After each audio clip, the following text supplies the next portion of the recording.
Hello, everyone, and welcome. My name is Stacy Fox, and I'm the Market Intelligence team at Open Minds. Today, as part of our weekly Circle Elite Roundtable series, Open Minds Senior Associate Ken Carr will present Matchmaker, Do I Need a Match? When M&A is the Right Move. Ken Carr brings over 30 years of finance, technology, data analysis, and reporting experience in the health and human services field to Open Minds. He currently serves as our senior associate with the Open Minds Consulting Practice. Before we get started, we have a couple of brief housekeeping reminders. While your audio will be muted during today's briefing, we want to hear any questions you may have. Please feel free to submit those in the question box on the right side of your screen, and we will present them to Ken at the end.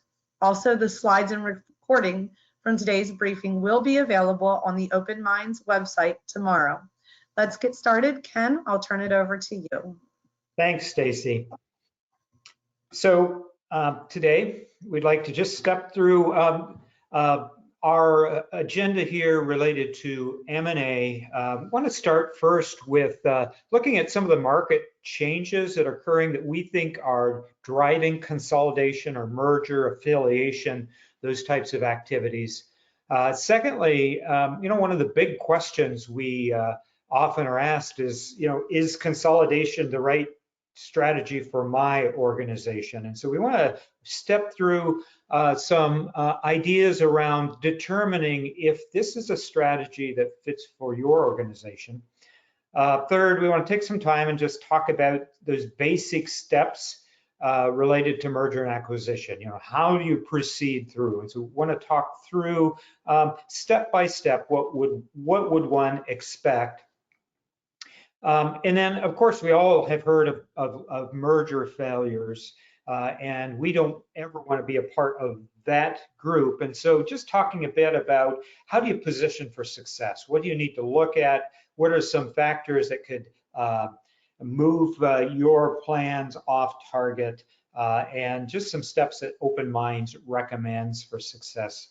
And then as we have time, we'll also be able to ask some questions and have some discussion at the end. So when I think about the market, this is really a tough market. We're doing a lot of strategy work right now with organizations, and these 9 factors certainly are impacting the market. Actually, we have 8 here. The first is this movement towards preference for integrated care. When we talk about the consumer or the customer preference, we are talking about both payers and consumers. I talked with a payer earlier this week, and they're working with a number of community mental health centers that also are looking to integrate primary care. And their thought is, we really want to work with organizations that are integrating that medical, that primary care medical side of things, and truly integrating where the EHR is integrated, where when the consumer comes, they have a treatment plan that is comprehensive and addresses the medical, the behavioral therapies, as well as social determinants. And so measuring those up front. And so this concept of integrated care is really driving what's happening within our market and the need for technology, the need for some scale. The digital adoption within the Medicaid and Medicare population. So, we used to think in terms of digital therapy or telehealth as being primarily in that commercial market, where we're seeing fast advances in the area of Medicaid and Medicare towards more of digital health adoption, whether that's telehealth or consumer support apps, those types of things. We're seeing an increasing dominance of the health plans. We're down to about 6 very large health plans that are dominating the majority of the market. And those health plans, because of their size, are driving how healthcare is being delivered, how it's being contracted for. And when they're working within a particular state, they want to work with the largest providers. It's impacting this whole concept we used to have of any willing provider. Now they're really looking at those providers that they know have scale, that can enter into statewide contracts, that can deliver consistent outcomes and even take on some risk. And so this dominance and growth of health plans is really changing how provider organizations are able to contract and deliver services. We also have the backward integration of the health plans, where they continue to provide more and more services themselves, in particular care coordination services. Payer I talked to within the last couple of weeks is doing a lot of the behind the scenes social determinants work. And so, this backward integration means it needs to be strategy within an organization, it needs to be this economic scale, a term I will use a lot over the next hour, because our goal for success and sustainability in a changing and difficult market often is having this economic scale. And we'll talk about the definition of that shortly. Acceptance and preference of virtual primary care. So when we think about integrating physical health, it doesn't necessarily mean that people are coming into our physical office and receiving care. There's really this growth in virtual primary care, and more primary care can be delivered through telehealth. The concept of face-to-face only has impact in a smaller and smaller group of activities. Outsized investment of new companies serving the complex consumer market. So when we think of our community mental health centers, whether you are relatively small in your market, whether you're relatively large in your market, there are a lot of new companies that are developing in every market, and many of them are private equity backed. And so we have this very large investment to serve the complex consumer. The new digital behavioral health companies are also a challenge. They really create a competitive threat when we talk about these large organizations delivering services in all states where an individual consumer can enter into a subscription, so they know how much they're going to pay each month, and for that they know what they're going to be able to receive in terms of online telehealth, for instance. And so these organizations are really creating a competitive aspect to bricks and mortar organizations, and compelling us to kind of think about, what's the right size in order to really be competitive in this market. And then the entrance of out of industry mega merger companies. We think of Amazon, we think of Walmart, we think of CVS. I mean, those are the big three that are not only providing telehealth throughout the country, multi-state, but they're opening up small little service areas that provide primary care, behavioral health, pharmacy services. And so, the landscape is changing, which causes all of us to think about how can we create the greatest competitive advantage, which brings us to kind of thinking about services. And in the next normal, we know that we're looking at integrated services. Care coordination is going to be preferred. We think of hybrid services where we're not just developing telehealth, but is integrated through our protocols, our processes, through our treatment, so that as we look at a specific step in a treatment plan, we can determine, is it best delivered by telehealth or face-to-face? Facility-based services are transitioning to hybrid as well. There's so much that can be done in the community, in the home. Addiction services, long-term care support, skilled nursing, even home-based primary care coupled with behavioral health, where you have a team and maybe the doctor is available by telehealth, but the behavioral specialist or the RN or a paraprofessional is going into the field and connecting with those higher licensed professionals. Excuse me, Ken, I hate to interrupt. I'm on the back end here. Can you make sure that you're sharing your screen? I saw it for a bit and now I cannot. Yes, I'm sorry. Maybe something went off. Thank you, Corey. Thank you. Yep, absolutely. So new competition with these payviders, the large organizations, and then price sensitivity and risk-based reimbursement. So are we positioning? It's going to be a part of the next landscape, our ability to contract based upon value-based outcomes. And then so the emerging opportunities, primary care, home-based services, targeted social supports, and then in lieu of services, instead of a person being in the hospital, hospitalized psychiatric crisis, maybe having some outpatient crisis intervention. So these in lieu of services. And what that means is we really are in this position of looking for how do we create sustainability. We're looking at those big market drivers overall that we just looked at. We're combining those with those business opportunities, and it forces us to create an organization that has resilience so we can change, we can adapt because there is uncertainty about the future, but is very efficient. And that efficiency side is where we're really looking at gaining impact through this economy of scale, being metrics driven, having the technology that we know what our metrics are, whether we're achieving those metrics through our outcomes, that we're optimizing the work that we do, and we're able to even specialize in certain areas because we can bring in the talent because of our scale. So recently there was actually it was earlier this year, a survey done of CFOs.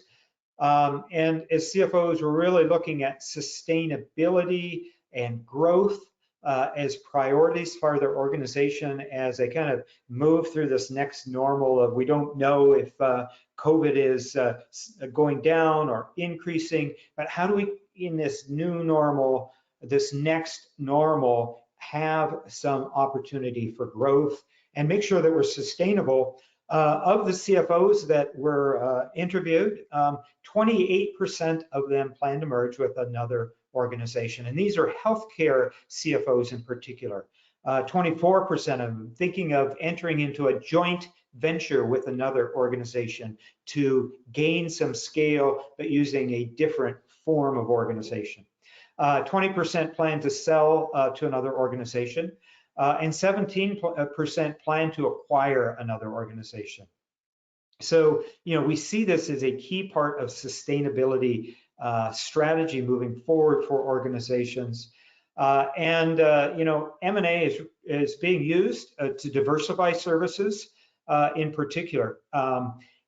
With that diversification, 77% of the organizations surveyed plan to invest in primary care because they see that as a primary link to integration.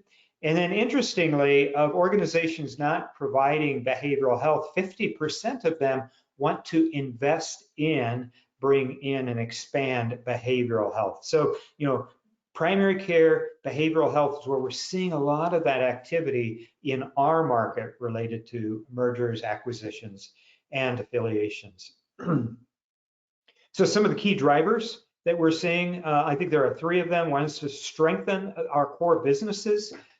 So we're really looking to be able to assess and deploy our resources to create nimble organizations. We talk about what are the 2 areas of success? One, resilience, being nimble, but the other area, performance optimization. And a number of organizations are pursuing merger consolidation because they see the opportunity to develop and strengthen their organizations in those 2 areas. The other key thing is really looking at innovation, the ability to really drive innovation to strengthen one's core business. We have our core business, but unless we are looking out into the market, sometimes we refer to that as the blue ocean. What's out there that consumers need, but no one else is doing? How do we carve out some resources to innovate and address those needs, having some economic scale? Merging with a smaller organization that may be innovative to drive some of that can help strengthen the organization overall. The other thought is to collaborate for integration. So we see a lot of partnerships that are driving some of the affiliations right now, looking at service gaps and better providing services across the spectrum. services. And then strengthening intellectual capital. And then this is really a key one. So when we think of talent and intellectual capital, we're really looking at that workforce issue. I think workforce overall is one of the biggest challenges that provider organizations are facing right now. I've been on the call been on calls at least twice this week with organizations that are really struggling with workforce.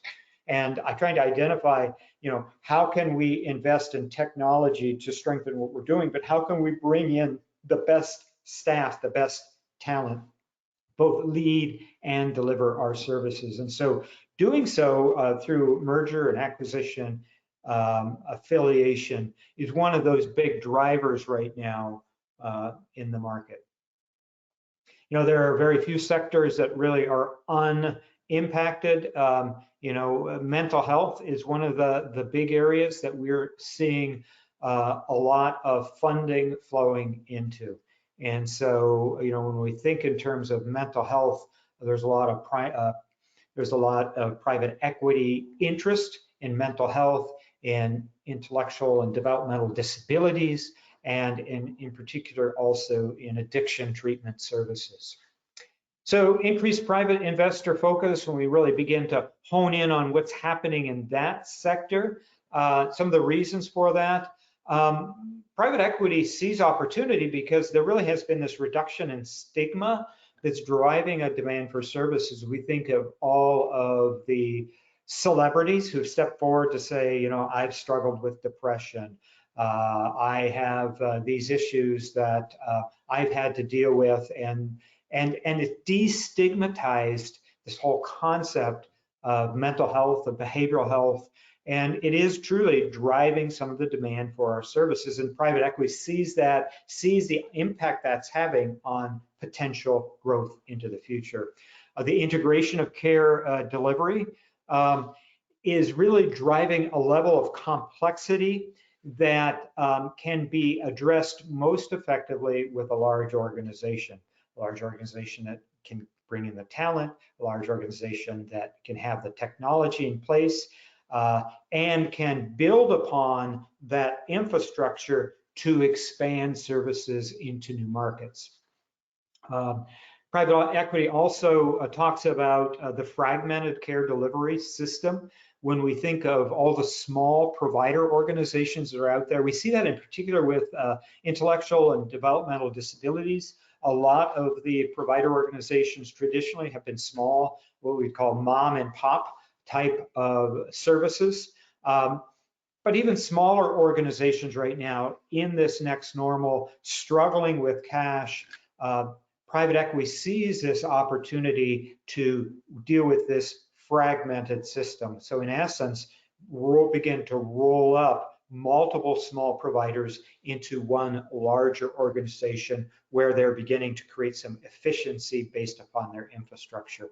And then the advance of economic scale and just reducing overall costs. So we know that if we have fixed costs related to technology and we spread those costs over more revenue, over more clients, then the unit cost of delivering services is going to go down. And so economic scale can have this impact for us. The impact of private equity in the complex consumer market has to do with increased capital to drive innovation. We are seeing that, in particular, private equity is funding a lot of the technology that we see out there, whether that be digital therapeutics. For instance, a digital therapeutic approved by the FDA that addresses ADHD, where it's a 3-month subscription to what would appear to be a therapeutic computer game, and yet it retrains the brain pathways. And so the youth who is prescribed that digital therapeutic is no longer taking the pharmaceutic prescription, but rather working with this digital therapeutic. There's a lot of private equity investment into technology like that. The increased capital is really driving some market expansion overall. There's increased investment in the technology infrastructure, and there's financial capacity to make the long-term investments without the need for immediate profitability. So we are seeing private equity stepping in, creating a larger organization by merging and acquiring, but not really focusing on profitability yet, but looking at market expansion. They can focus on market expansion and kind of absorb the cost of maybe losing some money or breaking even now. In the future, once they've gotten that large market, then they can begin to focus on profitability. Most community mental health centers aren't able to take on that kind of long-term investment without some level of profitability. So those are a lot of the drivers, but really want to talk about as well, is consolidation the right strategy for your organization, and how would you consider that? Before we dig into that, I do want to pause a minute on this concept of a definition for economic scale. I've used it quite a bit. I think, to me, economic scale is one of those competitive advantage issues that every organization should be considering. Economic scale, it can make organizations larger. We often think about organizations being larger, as we talked about. You can spread your costs over more services. You end up with that lower rate. But size alone really isn't enough.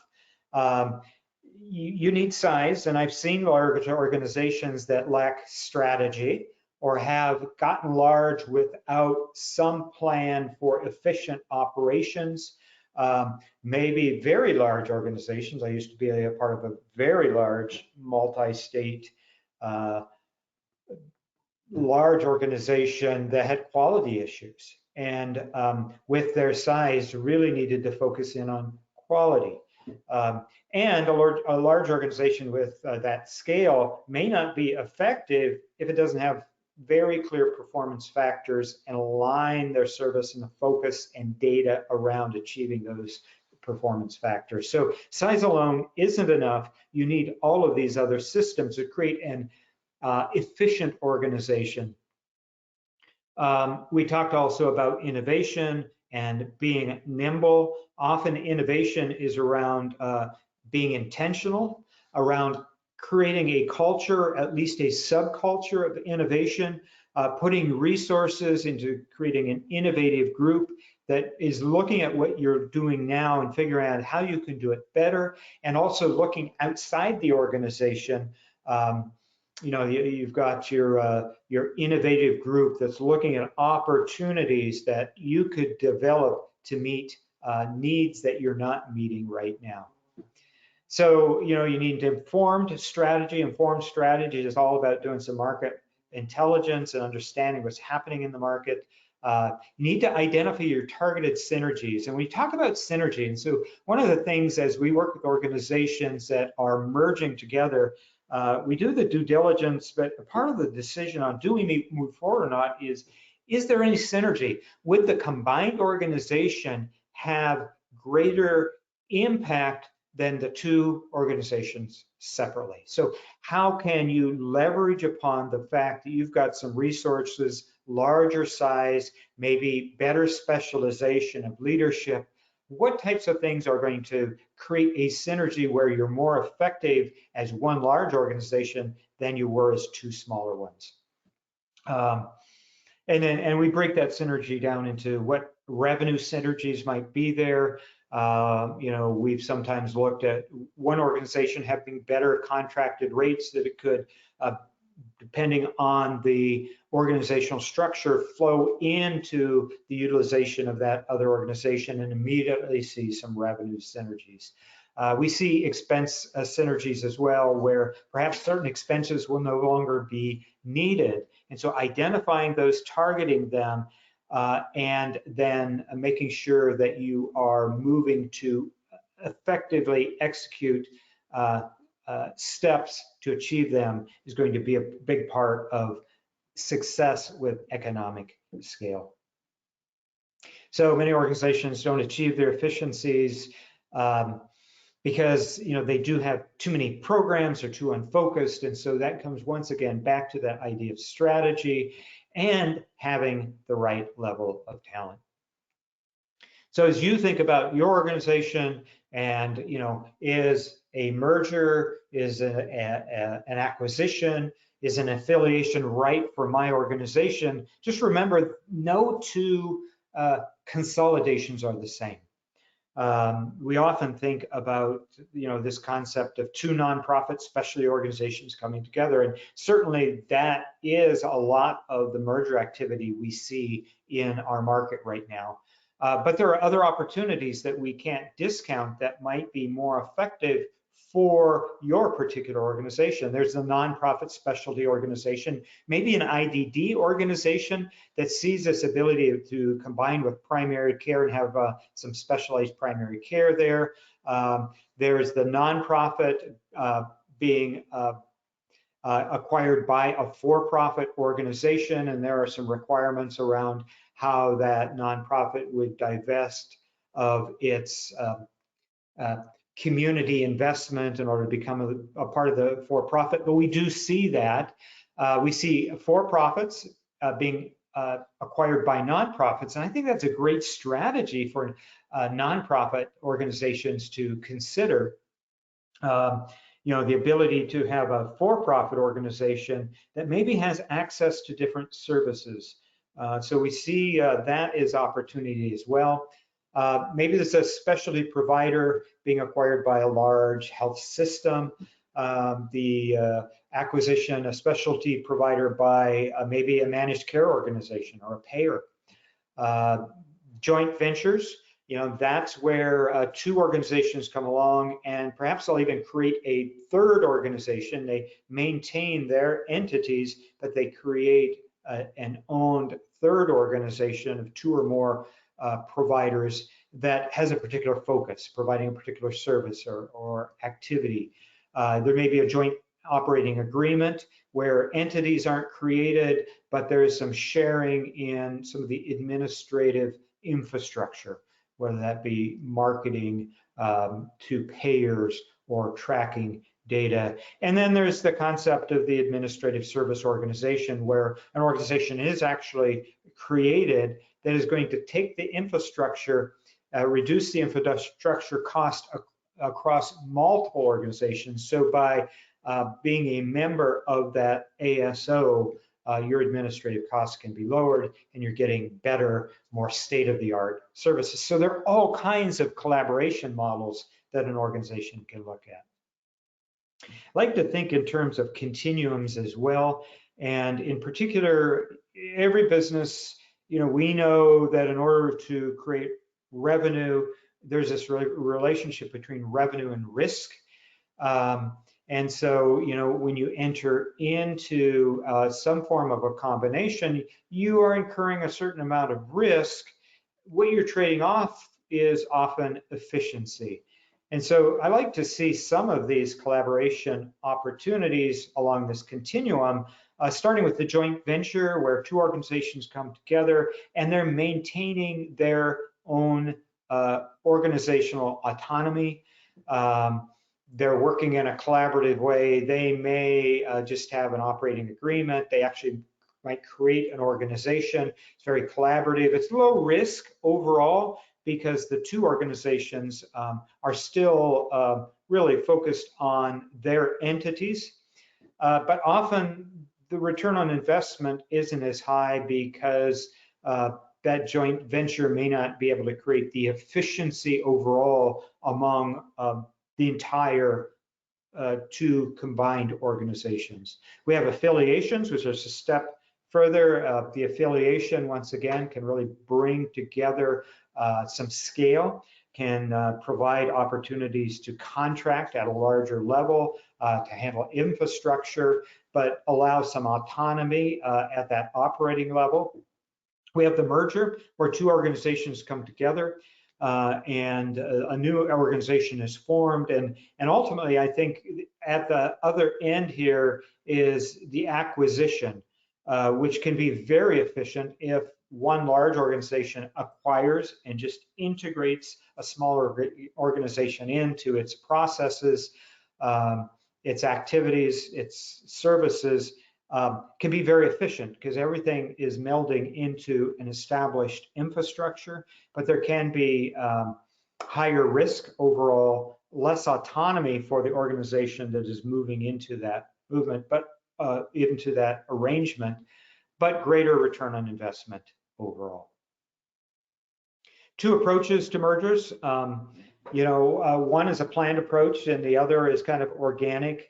So under that planned approach, often as we work with organizations who really are determined to move forward strategically with scale, they add that as a goal, a strategy goal within their organization. And within that strategy goal, begin to identify certain tactics to move that merger process along.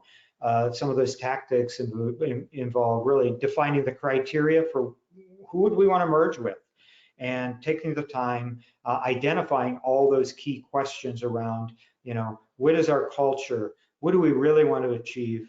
And we'll look at some of those questions in a moment, but defining those criteria becomes that first step that's going to direct insight into which organizations are going to fit and which organizations are not. Often organizations under the planned approach will engage a merger facilitator to actually identify potential partners. Because one of the challenges is, who am I going to merge with? I know that the behavioral health organization across the city, their CEO just resigned, I might reach out.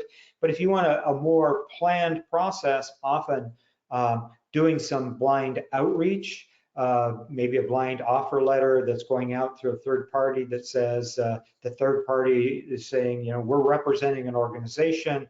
They are a $35 million organization. They provide these services. They're really interested in combining with another behavioral health organization with these qualities, and being the mediator to bring two organizations together.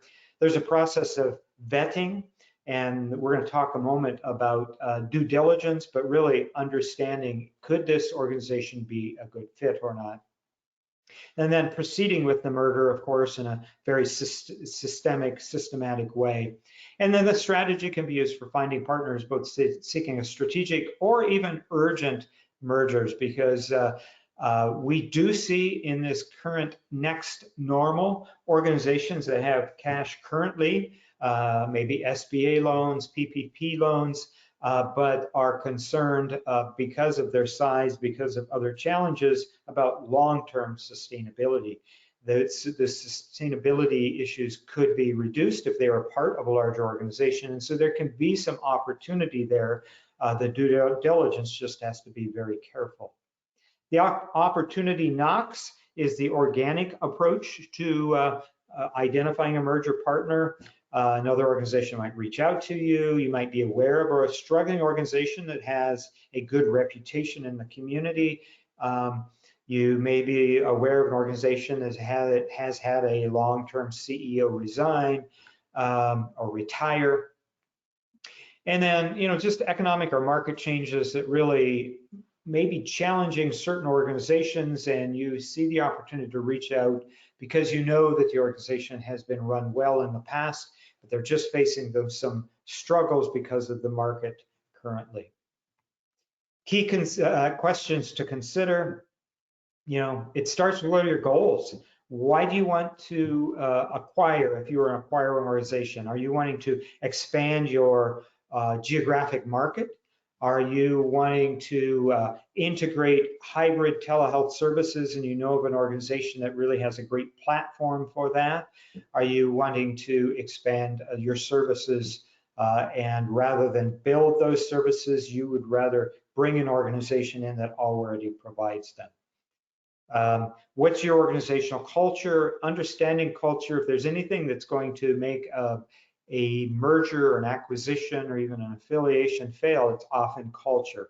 So how are you going to assess the fit of that other organization and align with the definition of your current culture? What talent do you want to bring into your organization? talent is really big.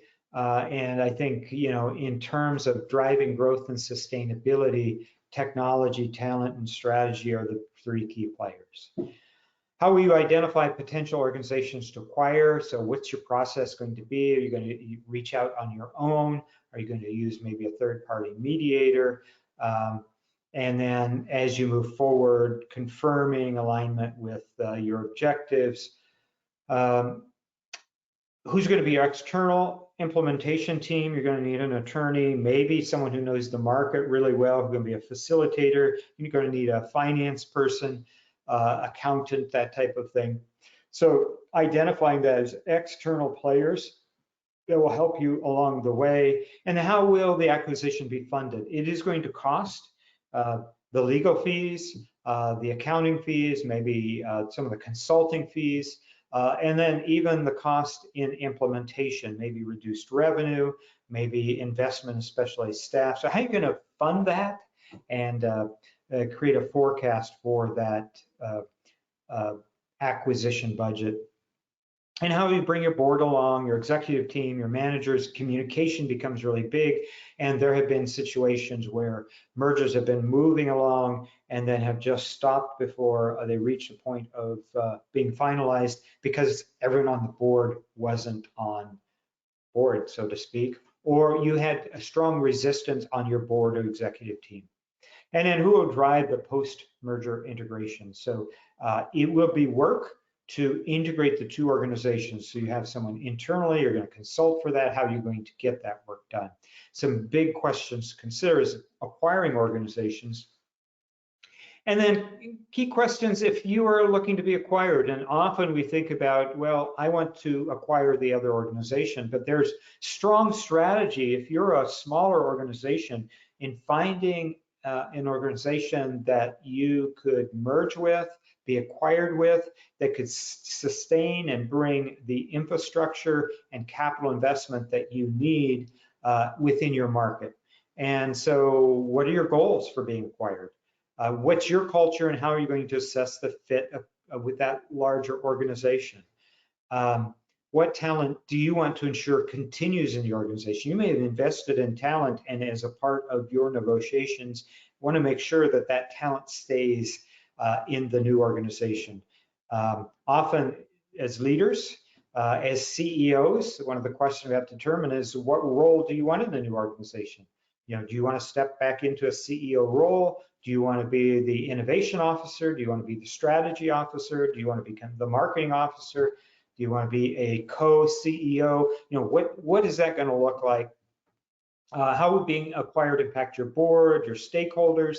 Once again, understanding that and building a communication plan over time is going to be critical for success. And then how will you identify your potential partners, organizations? So having a merger facilitator works for large organizations looking for smaller organizations, and vice versa, a smaller organization looking for a larger organization as well.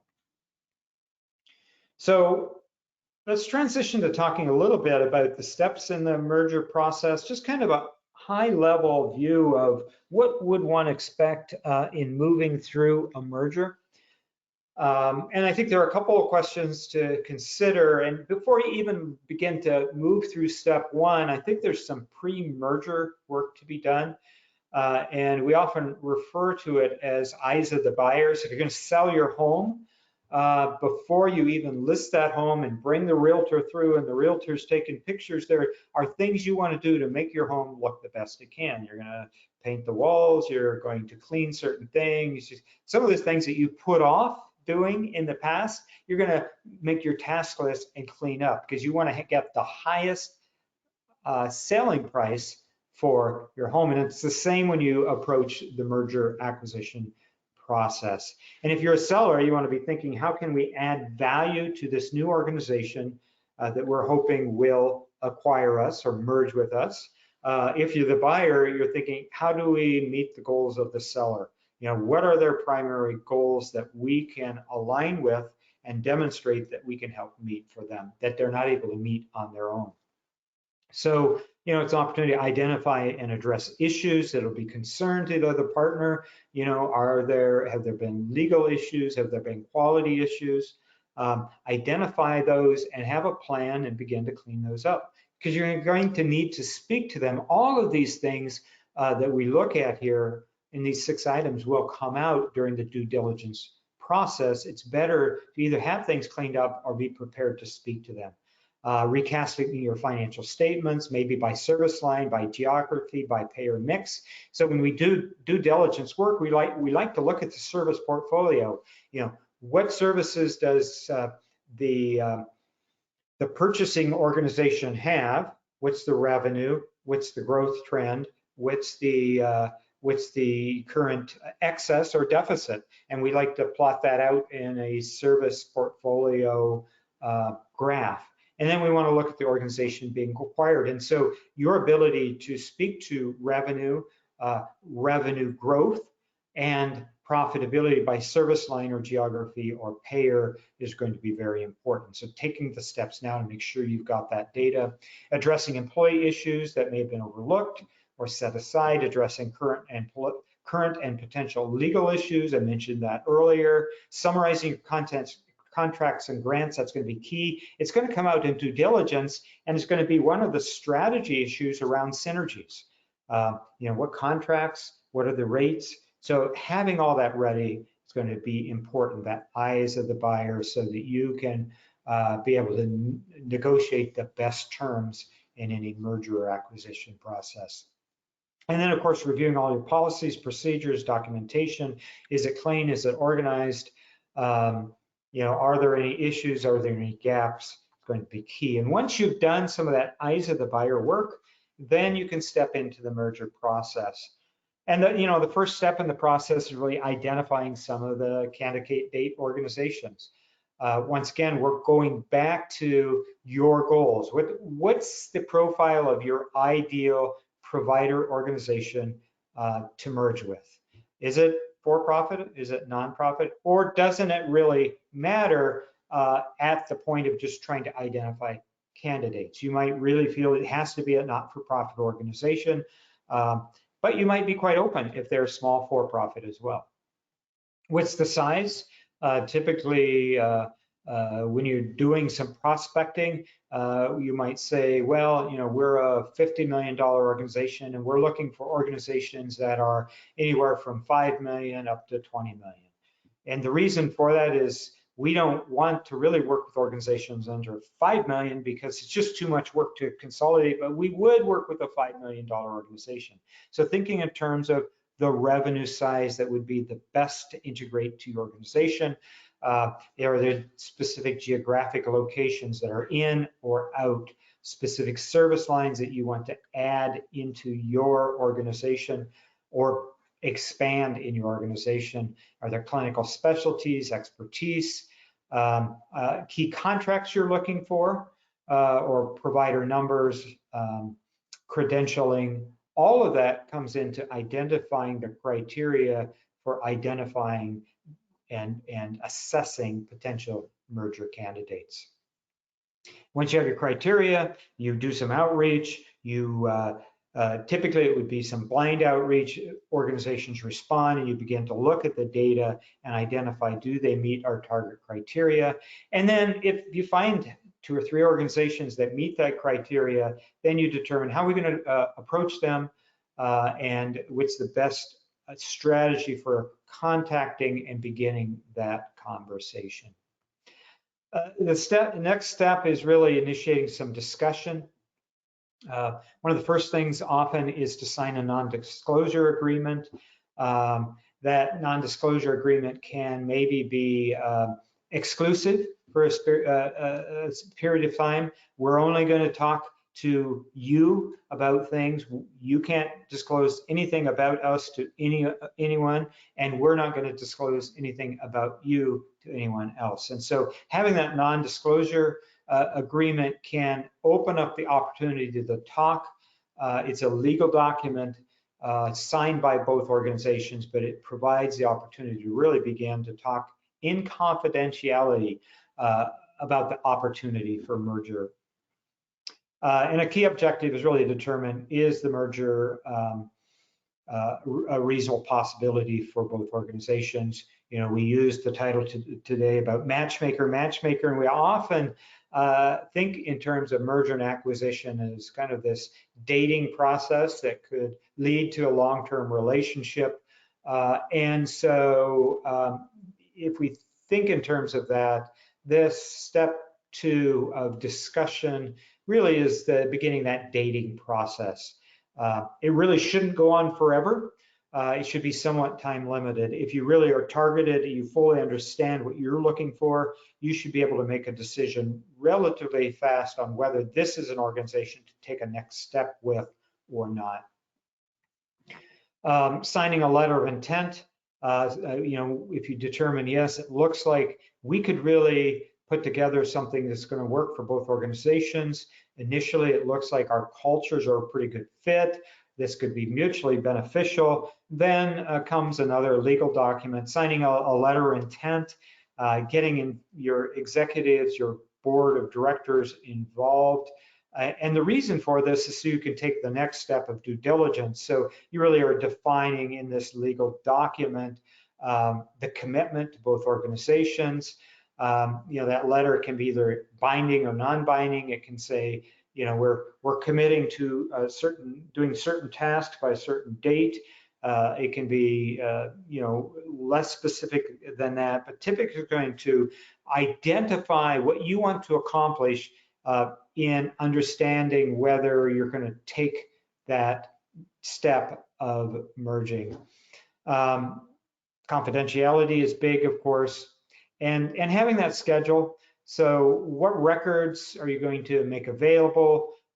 What's going to be a schedule for doing due diligence? Are you going to have a third party do that? Are certain individuals within your organization going to do that? How are we going to communicate internally or externally?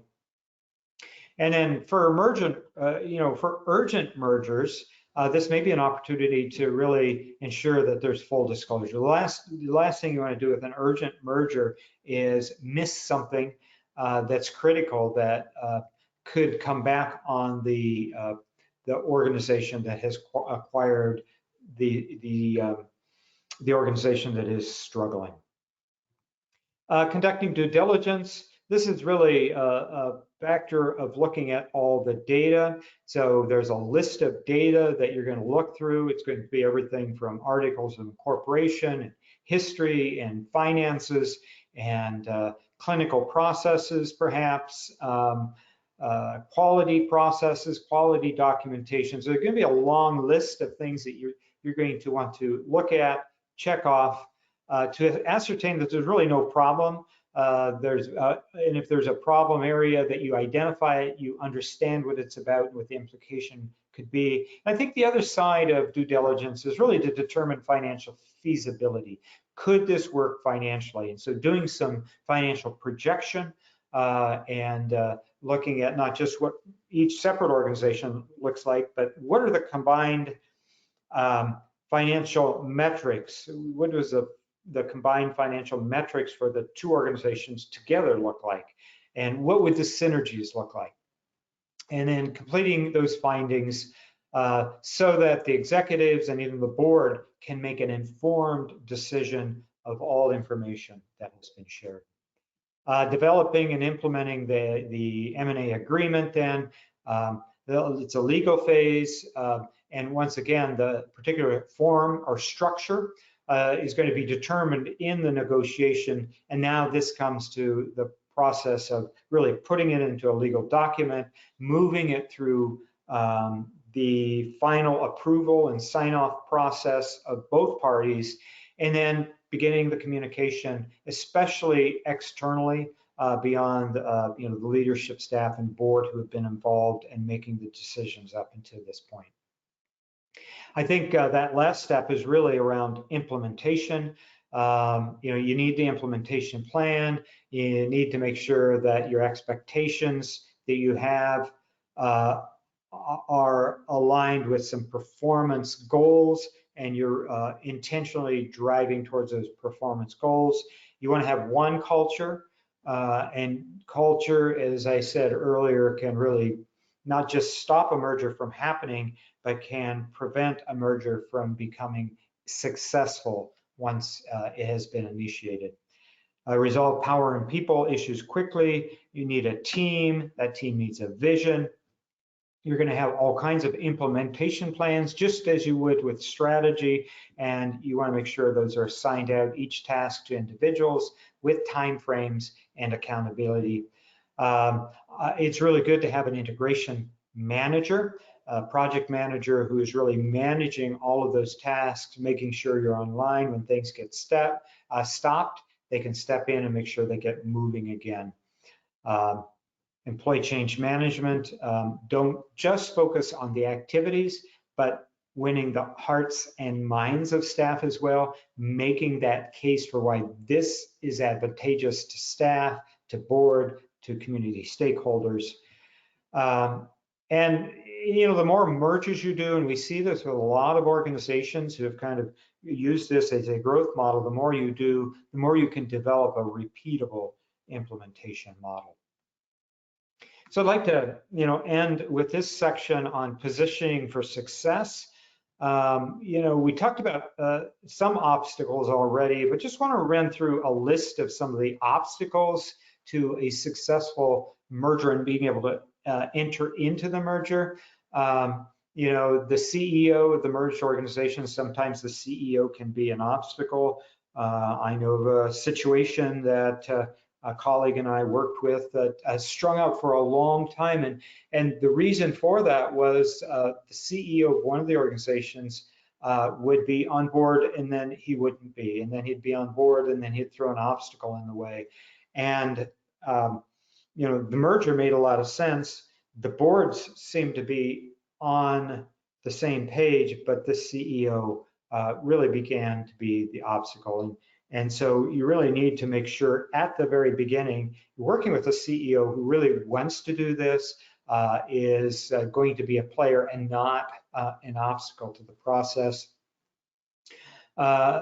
Employment guarantees for other team members may be an obstacle. The name of the organization can sometimes be an obstacle. An organization that is being acquired may not want to give up that name in the community. And there are ways of addressing that in the process and in the structure. Governance and organizational structure. How are you going to be governed? How many board members are you going to have in the new organization? What's the representation going to be for each of the previous areas served or services served? The board chair, you need a board chair who can really help drive the process and gain the support of the board. And sometimes an obstacle can be maybe a protection of continued operation for a service line that's losing money or really doesn't fit with the future of the organization. Some additional factors once you've actually begin to implement a merger, failing to get the buy-in from key stakeholders. Staff in particular, I've seen where a number of mergers have failed because the management team just wasn't on board and put up obstacles and actually went around the leadership team to the board to create issues. Once again, that's a communication issue. And the organizational cultures aren't aligned. Significant organizational risks and challenges that were missed doing due diligence. Your ability to do really thorough due diligence will come back on you if you don't do it well. A talent needed. You really do need good talent that understands the business model, can drive the project of the merger along, that can grow some of the areas where you have opportunities for synergies. And then, poor timing. And I think in addition to culture, poor timing, poor messaging, poor communication has led to a number of failed merger implementations. So I'd like to just end with these top 10 tips, and you can access this presentation following today to look at the slides in detail, but just 10 guiding principles that Open Minds refers to in terms of successful mergers. Planning comes first. We really do recommend that you plan what's your strategy, how you're going to be move the merger along. how we're going to use your resources. You do need to be systematic. You need to have a process. We talked through 5 steps. Under those 5 steps, there are a number of smaller steps. You need to be very systematic. Using experienced talent. If you've done a number of mergers, maybe you've developed that or brought that into your organization. If not, you need an experienced attorney, an experienced CPA, maybe a facilitator who knows the market and is experienced helping 2 organizations come together, so the CEOs aren't trying to make that work among all of their other activities. You need to be deliberate in that partner selection. We talked about knowing what those criteria are and moving it along in a systematic way. Be prepared. Be sure that the priorities all align and that your priorities aren't in reality different than those of the other organization. Expect to give and get full disclosure. It's so key during due diligence that you can uncover any issues and the other organization isn't going to identify something that you've kept back for a particular reason. Allow decision-making to evolve, even though you've got a solid process. We're always evolving. What do we need to do now? Do we need to do things differently to keep this thing moving forward? Build time in a competitive process. So knowing that if you have an opportunity to look at 5 really strong candidates, you want to be able to do that to identify the first organization to move along, because it might be difficult to bring 2 or 3 organizations in at one time. So build some time into that competitive process to begin to prioritize your merger pipeline of who you want to begin to reach out to on what timetable. Design the implementation plan, have the project manager do that, and then be prepared for stakeholder questions, bringing the community along, bringing the board along, leadership, management, direct staff, so everyone understands why this is the best approach moving forward. So with that, Stacey, I don't know that we have a lot of time for questions, but want to bring you back and see how we want to end our time. I was going to say that there was so much good content there that we are short on time for questions.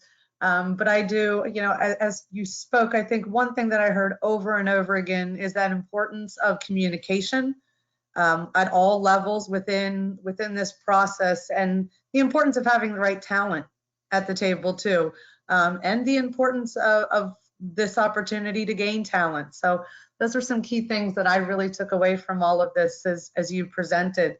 I want to thank you, and I want to thank everyone for joining us today, and remind everyone, as you did, that these slides and this presentation will be available starting tomorrow on our website, including this list of resources. As you all know, Open Minds has an amazing array of resources between our talent and the content that they've been able to provide through webinars like these.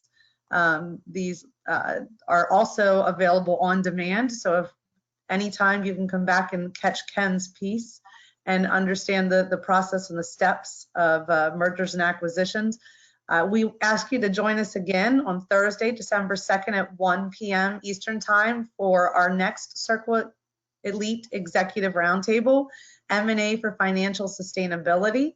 And that will feature Open Minds Senior Associate Paul Duck and Cornerstone CEO David Guth Jr. Again, they will be really reinstating the importance of communication as part of a presentation of a case study that they will be doing for us. And you can always sign up on our website, openminds.com, under the events tab, listed as Executive Web Roundtables. And that's the same place that you'll be able to find Ken's presentation from today. And we hope you're able to join us again every Thursday for these series. Ken, thank you so much for your time. Thank you.